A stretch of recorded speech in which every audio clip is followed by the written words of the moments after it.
प्रदेश के कानपुर के गोविंद नगर पुलिस थाना क्षेत्र की ये घटना है, जिसमें पत्नी ने जो है वो गला दबाया और उसके बॉयफ्रेंड ने जो है वो उसके पैर पकड़े, जिसे उसकी वो मौत के हवाले जो है वो दोनों ने कर दिया और डेड बॉडी को फर्श पर फेंक करके पत्नी पड़ोसियों के घर चली गई। जी हाँ दोस्तों, आदाब, नमस्कार, राधे श्याम। आप सब लोग कैसे हो? उम्मीद करती हूँ आप सब लोग अच्छे से होंगे, राजी खुशी से होंगे। तो चलिए आज की कहानी का रुख करते हैं उत्तर प्रदेश के कानपुर से। उत्तर प्रदेश के कानपुर में गोविंद नगर पुलिस थाना क्षेत्र की ये घटना है, जहाँ पे वार्ड नंबर 14 के रहने वाले मुकेश नारंग, जो कि बीजेपी के नेता थे और बीजेपी ने उनको जो है वो बूथ अध्यक्ष बनाया हुआ था, उनकी जो है वो हत्या हो गई। और उनकी हत्या किस तरीके से हुई वो आज की कहानी में मैं आप लोगों को सुनाऊंगी। मुकेश नारंग जो थे वो बीजेपी के बूथ अध्यक्ष थे। बीजेपी ने उनको बूथ अध्यक्ष बनाया हुआ था। उनकी पत्नी दिव्या जो है वो अपने पति के साथ उनका झगड़ा हुआ करता था। पहले जो थी उनकी शादी के बाद सारी बातें सही चल रही थी, लेकिन उनकी पत्नी दिव्या का अपने पति के साथ झगड़ा हुआ करता था। अब झगड़ा किस बात को हुआ करता था, क्योंकि दिव्या जो थी, दिव्या का उनके घर के पास के ही रहने वाले एक लड़के के साथ अफेयर चल रहा था। उसका नाम जो है वो संजय पाल, जो कि कौशाम्बी का रहने वाला था। अब संजय पाल जो है वो उसके साथ ग्रेजुएशन हुई थी, लेकिन दिव्या जो थी संजय पाल से उम्र में काफ़ी बड़ी थी। दिव्या की उम्र 23 साल की थी तो संजय की उम्र जो है वो 19 साल की थी, लेकिन दोनों की जातियां अलग अलग थी, जिसकी वजह से घर वालों ने उनकी शादियां नहीं की थी। और ये दिव्या जो है वो उसके साथ बातचीत किया करती थी और खूब चैट किया करती थी। उनका फिर भी अफेयर, शादी के बाद भी अफेयर चल रहा था। तो इस बात की भनक जो है वो दिव्या के पति संजय को, दिव्या के पति मुकेश नारंग को पता चल गई थी। और मुकेश नारंग जो है वो इस बात का काफ़ी उन्होंने उसको बुरा भला कहा था और आए दिन इन दोनों के बीच में इसी बात को लेकर के झगड़ा हुआ करता था। बता दें कि मुकेश नारंग जो हैं वो उसके ऊपर शक करते थे।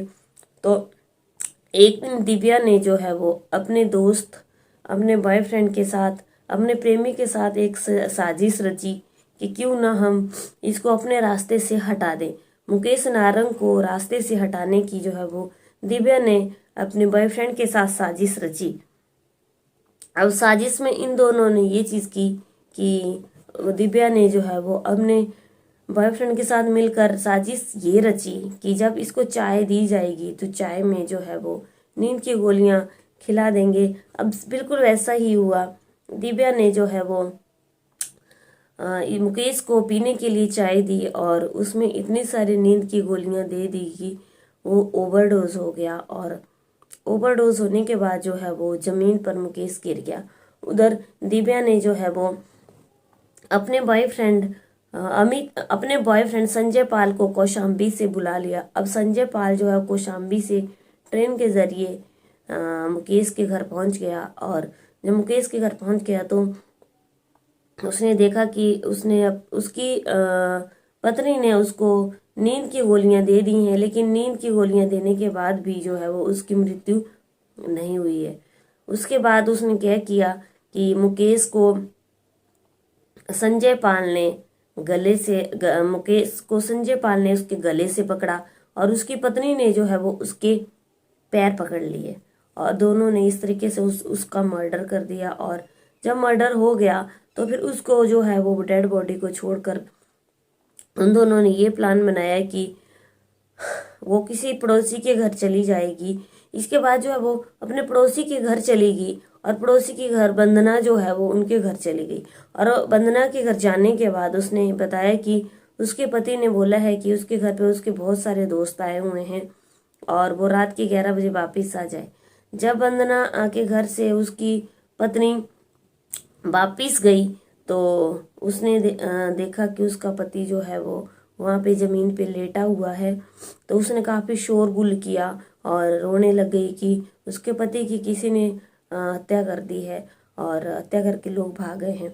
अब पुलिस ने भी केस जो है वो दर्ज कर लिया और पुलिस को भी ये लगा कि ये जो है वो किसी की ने उसका मर्डर कर दिया है। लेकिन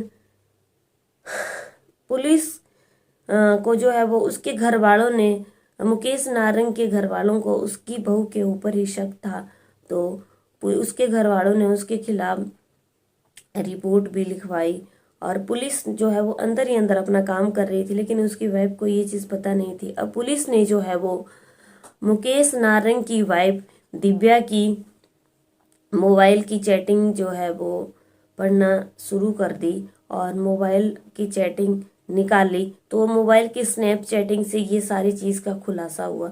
जब पुलिस ने देखा कि उसकी पत्नी दिव्या का संजय पाल के साथ अफेयर चल रहा है और उन्होंने फिर उसके मोबाइल की ट्रेस किया, संजय पाल के मोबाइल की लोकेशन को ट्रेस किया, तो हत्या के दिन जो है वो संजय पाल के मोबाइल की ट्रेसिंग उसके घर के इधर उधर ही आई।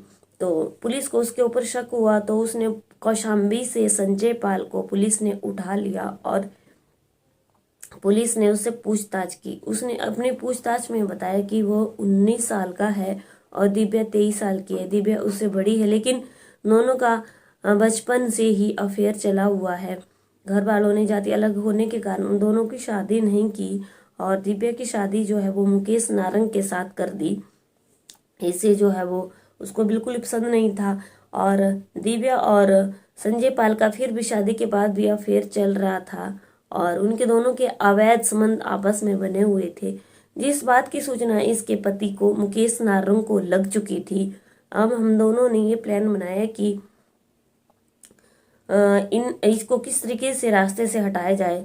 मुकेश नारंग की पत्नी दिव्या ने ही उसको उसका मर्डर करने के लिए कहा था, क्योंकि संजय पाल ने अपने बयान में ये बोला कि दिव्या ने ही उसका कत्ल करने के लिए अपने बॉयफ्रेंड को कहा था। तो हम दोनों ने ये प्लान बनाया कि इसको चाय में जो ओवरडोज की गोलियां दे दी जाएंगी जिससे इसकी मृत्यु हो जाएगी। लेकिन हमने इसको चाय में जो है वो नींद की गोलियां बहुत सारी खाने के लिए दे दी, जिससे वो जो है वो मरा नहीं।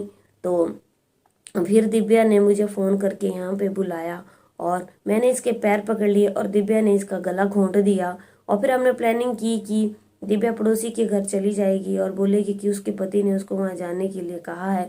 तो दिव्या जो है वो अपने पड़ोसी वंदना के घर चली गई और हमने जो थी वो सल्फास की गोलियां इसकी बॉडी के सामने वहीं पे डाल दी ताकि लोगों को ये लगे कि उसने आत्महत्या की है। और हम ये बोलेंगे कि ये डिप्रेशन में था और इसने जो है वो आत्महत्या कर ली है। हमने इसको आत्महत्या का रूप देना चाहा, लेकिन पुलिस के शक के कारण हम दोनों पकड़े गए। उधर जब उसने अपना ये बयान दिया तो दिव्या ने भी अपने बयान यही दिए कि उसने ही अपने पति का मर्डर करवाया है और इन दोनों ने मिल करके उसका मर्डर कर दिया है। पुलिस डीसीपी अमित कुमार ने कहा कि उसकी पत्नी दिव्या ने जो है वो उसके मर्डर को स्वीकार कर लिया है और दोनों का बयान लेने के बाद फॉरेंसिक रिपोर्ट आने के बाद दोनों को जो है वो जेल भेज दिया गया है और आगे की कार्यवाही जो है वो की जा रही है। आज की कहानी में क्या सीख मिलती है? आज की कहानी से सिर्फ यही सीख मिलती है कि शादी के पहले जो चीज़ें हो गई वो सारी चीज़ें वहीं पे ख़त्म कर देनी चाहिए। शादी के बाद की एक नई ज़िंदगी होती है, उस नई ज़िंदगी को स्वीकार करना चाहिए और हंसते हंसते उस नई ज़िंदगी में कदम रखना चाहिए। शादी से पहले इंसान की लाइफ में कई कुछ होता है, वो चीज़ें शादी से पहले वहीं पे ख़त्म कर देनी चाहिए। इस कहानी में जो दिव्या ने अपने पति का मर्डर कर दिया, ये बहुत गलत चीज़ की और ऐसे इंसानों को जेल के अंदर ही जगह मिलती है। तो उम्मीद करती हूँ आप लोगों को मेरी कहानी पसंद आई होगी। पसंद आई है, अगर चैनल को सब्सक्राइब नहीं किया है दोस्तों सब्सक्राइब कीजिए और मिलते हैं कल की एक नई कहानी में। तब तक के लिए जय हिंद, जय भारत।